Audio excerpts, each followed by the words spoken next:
Olá, meus queridos, sejam bem-vindos diretamente de Dois Córregos, interior de São Paulo. Eu, André Massolini, peço licença para falar com você.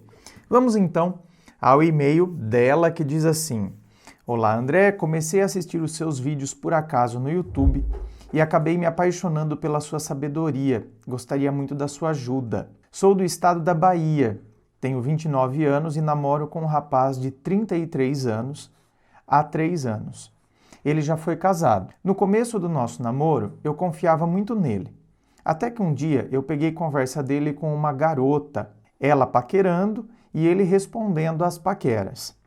Brigamos, ele disse que estava brincando. Passamos alguns dias sem nos falar e depois resolvi continuar. Ele bloqueou a menina. Porém, minha confiança com ele mudou completamente. Hoje, se ele estiver online no WhatsApp, eu já penso que está de papo com alguém. Ele mora sozinho, não tem mais mãe, nem pai, nem irmão. Achei na casa dele umas cartas da ex que estavam guardadas em uma caixa cheia de papéis velhos. Briguei e disse um monte. Olha, enquanto a gente está lendo as histórias, não tem como a gente não se imaginar dentro da situação, né? Não sei se com vocês é assim, se conforme eu vou lendo as coisas, vocês vão se colocando, lembrando coisas que aconteceram também com vocês, parecidas com o que está sendo lido aqui. É inevitável. Aliás, tem pessoas que falam que eu não poderia me manifestar, que eu tenho que ficar neutro. Não é o caso, meu bem.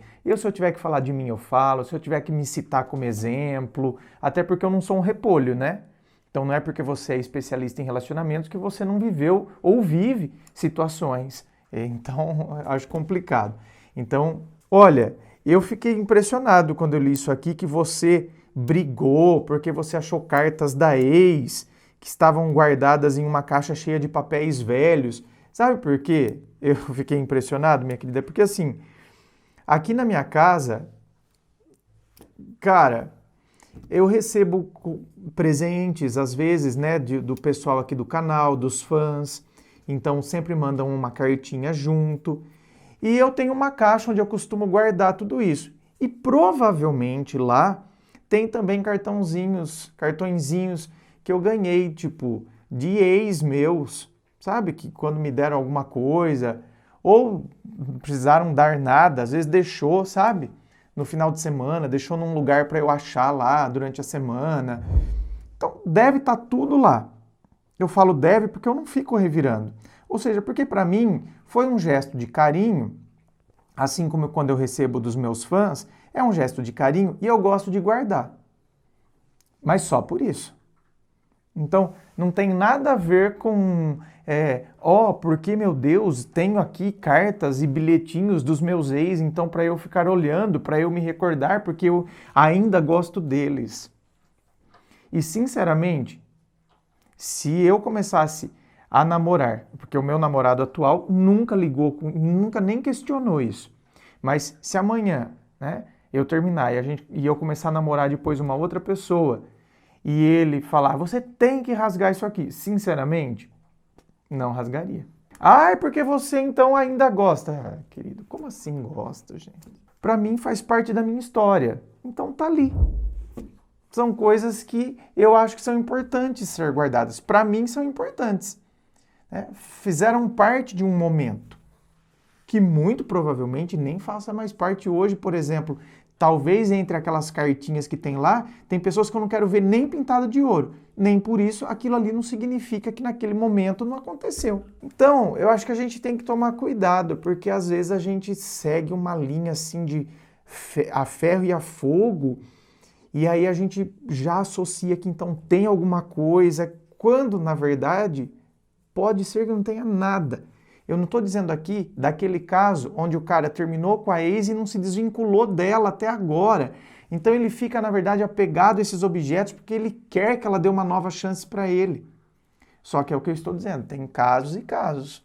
Então a gente tem que tomar cuidado, porque senão a gente coloca uma regra geral e aí a gente quer aplicar aquela regra geral a uma situação onde ela não cabe. Ele rasgou todas. Não tem muito tempo, achei umas fotos de várias ex. Brigamos, perguntei se ele era doente, ele jogou no lixo. Outra coisa que... Bom, eu acho que eu nem tenho álbuns aqui, deve estar tudo lá no sítio, mas deve ter, hein? Bem, na época que a gente revelava as fotos ainda...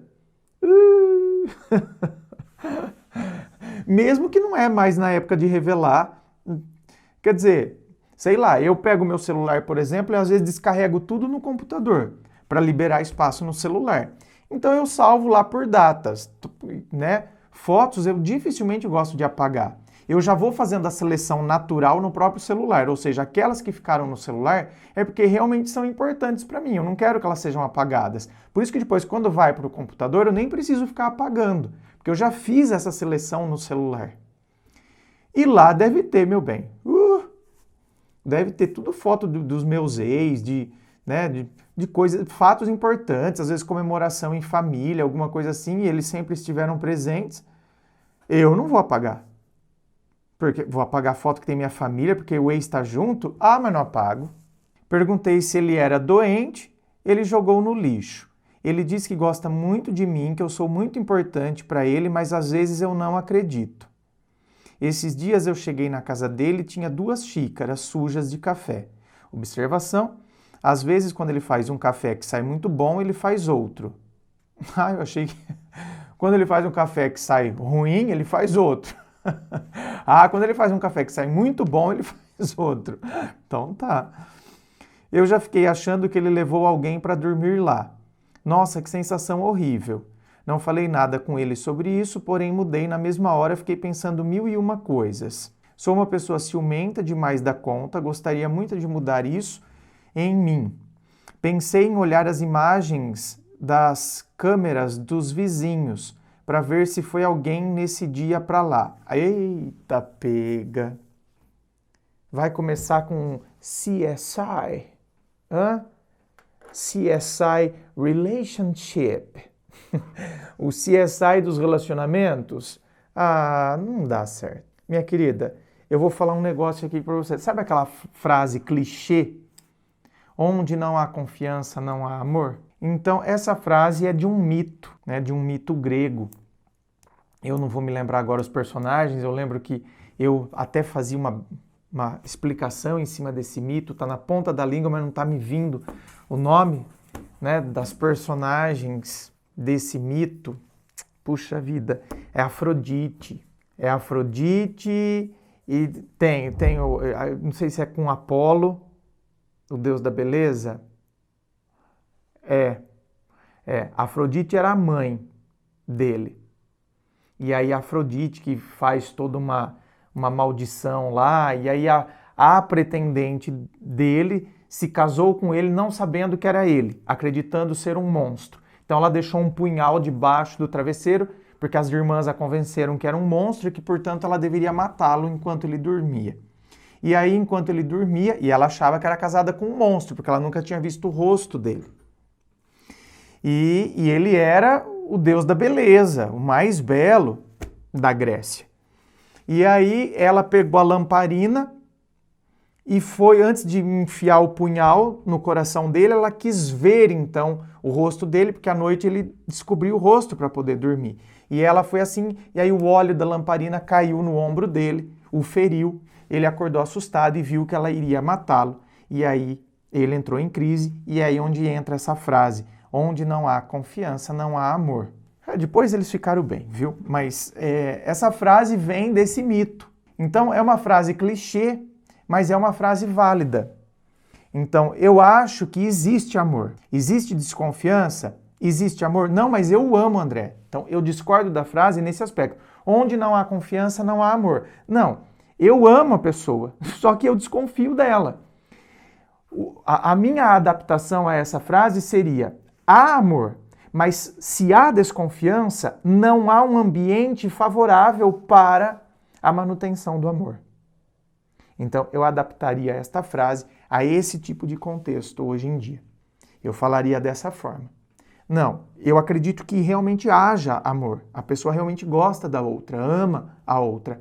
Mas ela, por alguma razão, como é o caso aqui, porque eu peguei uma conversa dele, aí pra mim acabou, então agora virou um inferno, ou seja, eu já era ciumenta, agora isso se proliferou, né, de uma forma incontrolável dentro de mim. Então, quer dizer, eu não consigo controlar isso, eu quero olhar as câmeras dos vizinhos para ver se alguém foi nesse dia, porque tinha 2 xícaras de café lá, então eu vejo ameaça em tudo. Então, onde há desconfiança, entra em choque direto e, portanto, cria um ambiente desfavorável para a manutenção do amor. Ou seja, o relacionamento não vai se sustentar dessa forma.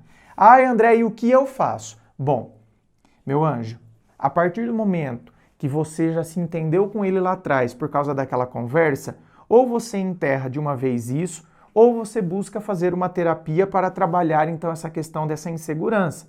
Porque já é um ciúmes que estava em você e que agora se manifestou de uma forma feroz, por causa daquele fato da conversa lá que você pegou ele conversando com a menina e ele falou que era brincadeira. Então, só tem 2 opções aqui, meu anjo. Ou você, enterra o assunto e acredita que ele, de fato, se arrependeu, que foi uma coisa que ele fez e que, não teve significado para ele, porque ele realmente percebeu que ele gosta de você e não quer te perder, certo?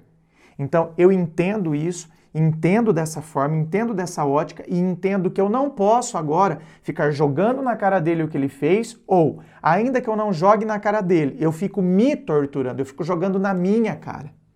Então eu me torturo, eu fico aqui sempre muito mal, porque eu acredito que a todo momento está acontecendo alguma coisa, a todo momento ele está aprontando. Então, ou eu tomo consciência por mim mesmo disso, que às vezes é difícil, tem gente que consegue por si só tomar consciência, tomar posse disso, equilibrar-se e resolve. E tem gente que não consegue, porque parece que isso é mais forte que a pessoa. É aí onde entra a questão da terapia. Então eu vou ter que fazer uma terapia, por quê? Porque o psicólogo, o filósofo clínico, ele vai me auxiliar nesse processo. Ouvindo as minhas histórias, ele vai perceber onde está a causa disso e ele vai me auxiliar neste processo. Inclusive, claro, para compreender também a relação atual. Não é só olhar a história e de onde vem essa insegurança, mas vai olhar a relação atual também, é óbvio. Por quê? Manter essa desconfiança aqui e aí eu me apegar nesses mecanismos de olhar câmera, vigiar, não sei o quê, isso só é igual a droga para o viciado. Ele usa, aí ele fica bem. Mas se passar um tempinho, ele começa a ficar agitado, ele precisa de novo. E geralmente vai precisar de uma dose maior, certo? Então, esses fatos aqui, olhar a câmera, isso vai te sossegar um momento. Mas passado vai aparecer uma outra coisa. E aí você vai ter que fazer algum jeito de descobrir de novo, e aí vou ter necessidade cada vez mais disso. E aí vira uma bola de neve. Por isso que não é um caminho saudável, certo? Às vezes me acho muito neurótica, por favor, me ajude. Gratidão, parabéns pelo trabalho, que Deus abençoe. Amém, minha querida. Aliás, muitas bênçãos a nós todos. Se você não é inscrito ainda, se inscreva. Se você curtiu, dá o seu joinha. Ajude aí o canal, deixe seu comentário o que você achou dessa história. E é claro, lembrando a você que aqui na descrição do vídeo tem as informações sobre a gravação privada, é a análise do seu caso, da sua história, compartilhada somente com você, sem fila de espera. Tem também as informações dos meus livros, Dor de Amor Tem Jeito, Teu Amor Próprio Te Salvou. Tá tudo aqui na descrição do vídeo. Muito obrigado, beijo no coração e, é claro, um forte abraço.